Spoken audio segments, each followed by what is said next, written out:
Hello. Good morning, everyone. Welcome to the Nationals live stream. I'm joined by my colleague, Hamish Morrison, one of our political reporters. Good morning. Hamish. Yeah, we've got good news this morning, which is fun. Our front page today, which you might have seen already, and it's our top story on the website today, is the UK government has lost its first major indyref 2 challenge against the Scottish government's independence bill. The UK government were basically asking the Supreme Court not to hear the case at all, not to take any written evidence on it from either parties, and that's failed now because they are doing that. So I think it's basically the UK government kind of firing everything they've got at making sure that it wasn't heard in the slightest, and that's not the case basically. So that was good. So now it's going to go down to, I think, getting written submissions from both the UK government and the Scottish government, and then kind of weighing it up. But there's still quite a lot of stages to go. So it was kind of welcomed by a lot of people, but I think there's still, the way that it looks is that there's still a lot of stages for this to go through. Mm-hmm. So is this maybe one of the first victories or losses for sort of either camp, and there's much more to come then? Yeah, I think so. I think that it's not going to be something that until it's finished, that we'll be able to say, this is, a victory or a loss or whatever. It's going to be quite a long time. I think the date that they were saying to us a while ago was, I think, kind of like December, maybe sort of time. I could be maybe being too specific there. I think it was maybe closer to just like the end of the year. So we should know whether or not the Scottish government can hold this second referendum in October next year, by the end of this year. But this is just the first of many kind of hurdles that both sides have to go through, because obviously the UK government doesn't want this to be even considered by the Supreme Court. The Scottish government wants it to be approved by the Supreme Court, so there are very polarised positions on it. And the hope is obviously that by putting it to a court rather than to a parliament, then it'll be a far more solid result in avoiding this issue of, pretendy ref 2. Mm-hmm. Although I think that everyone was agreed that the first independence referendum was real, so it would just be pretendy ref, the first. Like how Queen Elizabeth is the first of Queen Elizabeth II is, the second of England, first of Scotland. Pretendy ref would just be the first one. Yeah, that's a good point. I never thought about that. And of course, the next leader of the Conservative Party, and therefore Prime Minister, will have to deal with this issue when it goes through the courts. And I think Tom Tugendhat was the latest to sort of drop out. I mean, what are we looking at now? Where do we go here? How many candidates do we have left? And I think there was a TV debate that was cancelled as well. Yeah, so they didn't. So we're down to 4 now. Rishi Sunak never confirmed that he was going, and then said he wasn't going. And then Liz Truss said, well, if he's not doing it, then I'm not doing it.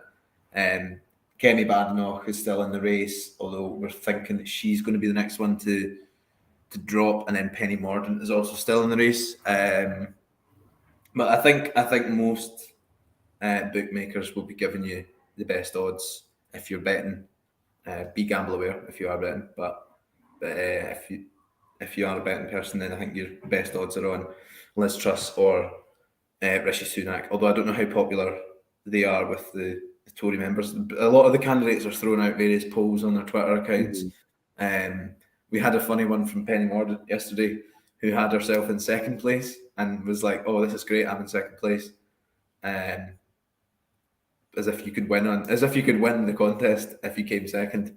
So I don't know, but we don't know. I don't have the full details on how popular they are with the Tory members, and I think that will be a matter of wait and see. Mm-hmm. I mean, it doesn't really matter. It's kind of, they're as bad as each other, really, aren't they? And so and we have a special report. I'm sure everyone is feeling the soaring heat wave that's going through the UK right now. And our colleague Abby Garton Crosby, she's put together a special report on the Tory leadership contenders and their sort of response and policies on the climate and criticism of that. So what are we seeing sort of Abby tackle here, and what are we hearing from these candidates on the climate, Hamish? I think one of so the candidates are all pretty they all seem quite relaxed about the climate crisis. Obviously, the one that I think matters the most, and that Abbey highlights it in a report, is that Rishi Sunak, former Chancellor, he cut air passenger duty, which basically made it cheaper for people to go on flights, which is a big cause of pollution. He didn't mention the climate crisis in his last budget, so that's how all the government spending is determined. And he just didn't really address the fact that there was, that like half of Europe is currently on fire. Well, he didn't know that at the time, but he did know that we were in a climate crisis. He did put a windfall tax on oil and gas firms eventually after he was forced into that. But also gave them an option to reduce their bills by claiming back investment costs in future projects. They didn't have to be green projects. I think there was a specification for the green, but my understanding of that was it was quite limited as well, and it was quite wishy-washy, and it was also a way for big polluting oil and gas firms to still, make huge profits while continuing to pollute. And he also hasn't set aside any funding for insulation, which is a big issue because obviously right now we're in the middle of a heat wave, but this is a pretty cold country for a lot of the year, and one of the big causes of pollution is people using energy to heat their homes. Insulation means they don't need to do that as much, but there's not any funding forthcoming for that. The other ones are pretty, range on a kind of scale of Tom Tugendhat, who dropped out, was pretty. He wasn't committed to reaching the net zero target by 2050. Kemi Badenoch, who's still in the race, said that she would scrap net zero commitments completely. So I don't know if she. I don't know. You can't fight a culture war on a dead planet, so she thinks she would be disappointed by that. Liz Truss said that she supports net zero targets, but would temporarily scrap the green energy levy, and also dropped climate commitments from the trade deal that she hashed out with Australia. So again, there's a kind of a cigarette paper between these candidates. I don't think any of them are particularly serious about the climate crisis, and I think Abby's report, if you read it, it's on our site now with quite a good image of them, all superimposed on a wildfire. I think that is certainly something burning.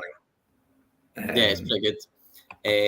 And this obviously comes during the heat wave. Scotland is expected to see unprecedented record highs. And parts of Scotland has been issued with an amber weather warning in eastern southern parts. So people are advised to stay in between 11 and 3, which is when the sun's rays are strongest. So I mean, what would your advice be, Hamish? How are you coping with the high heats? I've got shorts on today. This is the first time in my life I think I've ever worn shorts to work. So I got my legs out. Just stay hydrated, stay indoors. I mean, I think it's pretty bleak to be in, high temperatures caused by the climate crisis as well. It's not takes the shine off it a little bit, doesn't it? But stay hydrated, stay in the shade. We should be okay. And thankfully, it does seem like temperatures will drop quite significantly in the coming days, from like 30 to about 20. So, there is a reprieve soon. Yeah, which is nice. That's what we all need. And there was also a reprieve, blending seamlessly, for Boris Johnson again last night. And he survived another confidence vote. For a man who very few people would publicly say that they have confidence in nowadays. He still enjoys a remarkable amount of it for people when their careers are on the line. So, Yeah, I mean, makes is this the second or third one he's won after. second.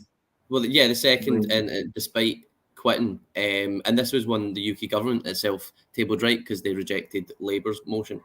Yeah, they didn't want Labour to have a motion that basically, I think the wording of it, they weren't confident that their MPs would back, and then tabled their own motion to say that the House has confidence in the government, which the government needs to have for it to exist. If the House of Commons had said that it hadn't had confidence in the government, then the government would have been dissolved, and then we would have had a general election in which that Tory majority of nearly 80 seats would have, I think, itself dissolved.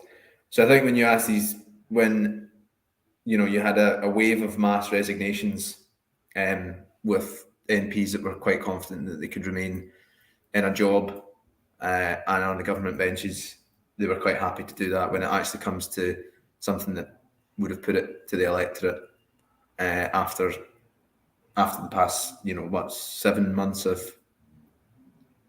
what's been going on in the Tory party, I don't think that they were as confident that they would be in a job after that election.